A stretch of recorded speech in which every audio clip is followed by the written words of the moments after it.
What's up, guys? Dr. Seth back with another edition of Do Not Be a Nerd. And today we're going to be getting into something near and dear to me, and that is scar tissue.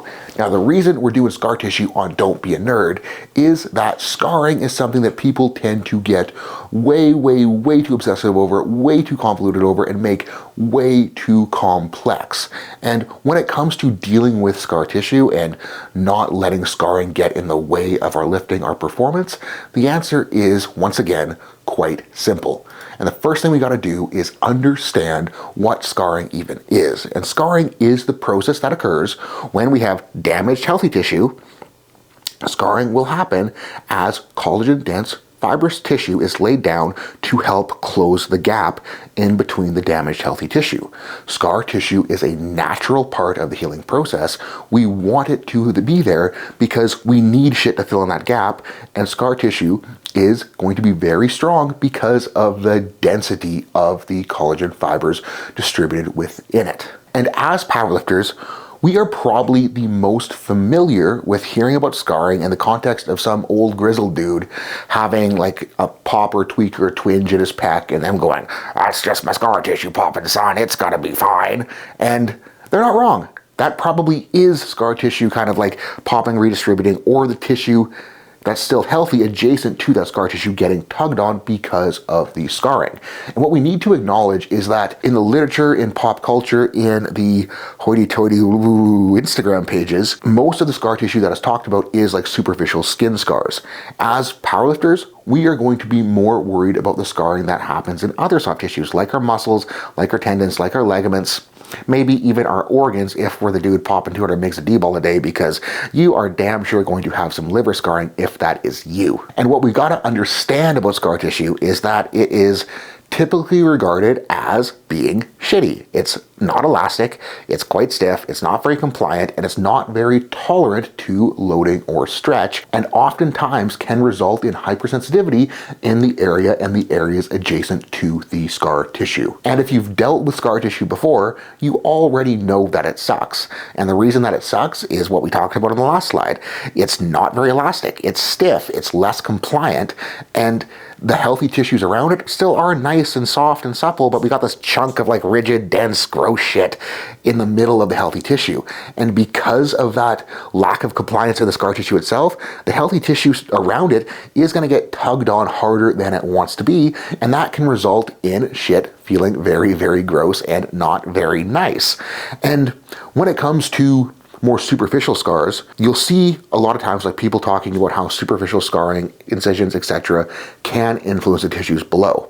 And although it can to some degree, because with the scarring, like incision scarring, it will tack to the tissue below a little bit and it will kind of get pulled on, but it's way less that the skin scar is actually influencing the muscle tendon joint below it, and more so that due to the skin scar itself, it is influencing how we perceive the area, because as that scar is getting pulled on, we're going to be getting a bunch of weird signaling, and it's that weird signaling up to the brain that's going to make the brain go, huh, there's something funky going on here. So when we have skin scarring, it's less that the skin scar is causing problems and more so that we are perceiving problems because of the scarring in the skin. And since we know that scar tissue sucks, why physiologically does it actually get to the point where it does suck?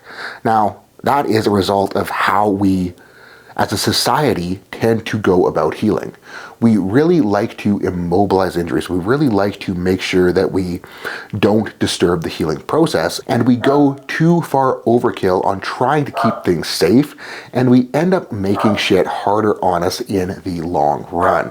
And the reason I say that is if we go back to the video where I talked about Davis's law, we know that soft tissue adapts to the demands placed upon it. So during the healing process, we have all of this dense collagen being laid down.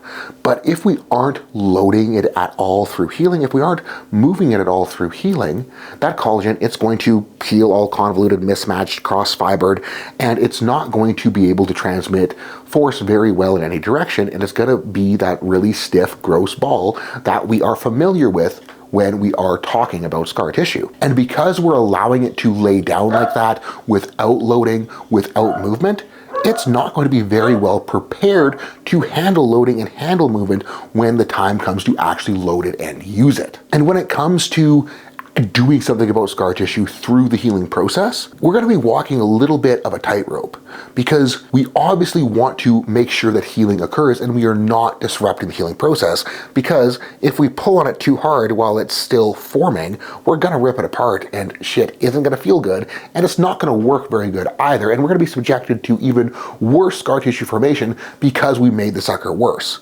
But at the same time, we need to use it and load it and stress it just a little bit to influence the collagen fibers to form in line with the line of pull that we want, so that we can use that tissue to transmit force, to absorb force, to actually work the way that we want it to work. So when I'm healing from a big injury like I am with my PEC right now, I am trying my hardest to use the PEC appropriately while listening to the feedback that it is giving me.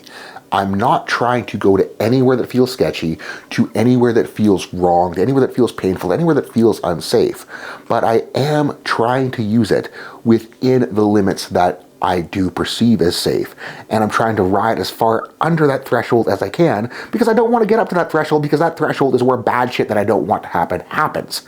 And with this PEC, with starting to load it early, with starting to progress it ever so slowly in loading increases, as the days have added up, as the weeks have added up, it is doing insanely well with my ability to access range of motion, with my ability to actually use the sucker, and that is entirely because I have been using it appropriately through this whole healing process, and I'm never going to hit this nasty wall of, oh shit, I got a ball of PEC that doesn't want to move, because I have been asking it to move the entire time through healing. And if you're watching this video and you're like, well, Seth, I'm not healing from something right now, but I did have this thing that I popped, tweaked, strained, tore years ago, and it's still a mess. So what can I do about it?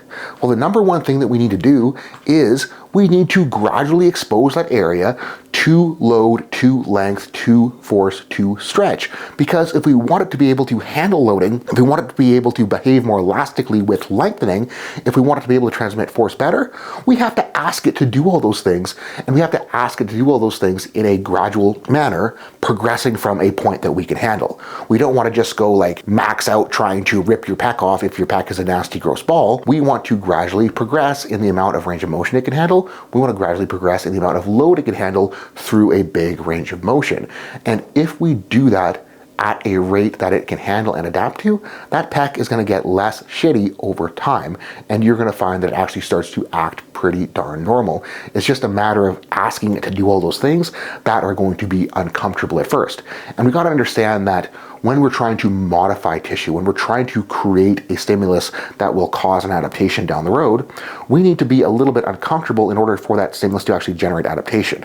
So we do have to push things, we do have to challenge things, but at that exact same time, we need to be very, very, very careful that we aren't exceeding capacity and causing damage. Because again, you know, that old guy grumbling about his scar tissue popping, that is real, and that is usually a result of that scar tissue being the stiff, gross ball, the healthy tissue being on the other side of it, and it's usually the healthy tissue kind of popping around it, because that scar tissue isn't transmitting force. The healthy tissue then has to take the brunt of the impact. And another thing that is going to be worth talking about is the idea of tissue work positively influencing scar tissue.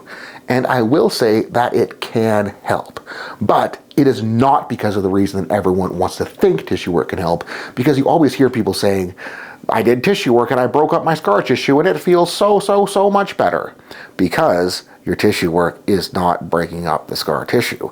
And the biggest way that we can provide evidence that it is not breaking up the scar tissue is that if we realize that scar tissue is this dense, gross, fibrous hunk of tissue that's really stiff, really non-compliant, it's going to be difficult to break up.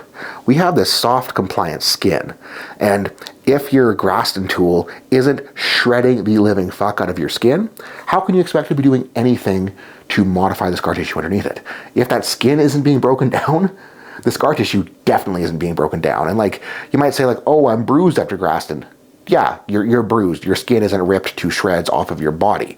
And in order to actually put enough force into you to structurally modify scar tissue, you would be shredded, literally. Now, that's not to say that tissue work is useless when it comes to dealing with scar tissue, because it can have a positive influence. And the reason it can have a positive influence is if we have a scar and we are stretching it in one way or another, we are providing a very, very, very low threshold stimulus to those collagen fibers. We can influence their compliance. It won't be a breaking down, but we can influence how those collagen fibers are laid down by applying gradual pressure. We can make them more elastic over time. We can make them more compliant over time, although it will be a relatively slow rate. Now, the reason you feel a hell of a lot better following tissue work isn't because of the changes that are happening structurally that will take a very, very long time to actually result in anything. The reason you feel better after tissue work on scar tissue is because we are challenging those mechanoreceptors and then altering how the brain perceives the mechanical tension in the region that we are doing the tissue work on. So tissue work can help. In the short term, it's more from a sensory perspective. In the very long term, we can influence the compliance of that scar tissue, but the big ticket will be progressively training the area so that it can handle what we want it to be able to handle. And once again, the bottom line really comes down to train your body to prepare it to handle what you want it to do.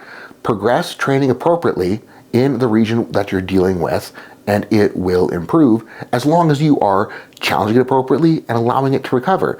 If you don't challenge it enough, it ain't gonna get better. If you challenge it too much, you're gonna break that sucker off. So challenge it appropriately. And if you ain't allowing it to recover, again, it's not gonna get better.